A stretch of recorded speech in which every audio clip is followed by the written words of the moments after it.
for making it happen. Thank you. মার্কিন ধনকুবের Elon মাস্কের হাতে গড়া কোম্পানি টেসলা প্রতিষ্ঠানটির বৈদ্যুতিক গাড়িগুলো কেনার জন্য গুনতে হয় কারি কারি ডলার। এবার হুট করেই টেসলার চকচকে এক লাল রঙের গাড়ি কিনে বসেছেন মার্কিন প্রেসিডেন্ট ডোনাল্ড ট্রাম্প। গাড়িটি নিজে হোয়াইট হাউসে নিয়ে উপস্থিত হন ডিপার্টমেন্ট অফ গভর্নমেন্ট এফিসিয়েন্সির প্রধান মাস্ক।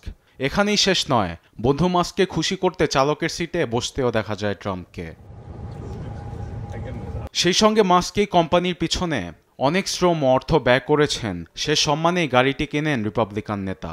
অবশ্য ইলন মাস্ককে খুশি করতে ট্রাম্প গাড়িটি ক্রয় করেনি। তার বিশ্বাস এতে মার্কিনিরা টেসলা গাড়ি কেনার দিকে ঝুঁকবে, আর দেশের টাকা দেশেই থাকছে, পাশাপাশি বৈদ্যুতিক হাওয়ায় পরিবেশেরও ক্ষতি কম হবে।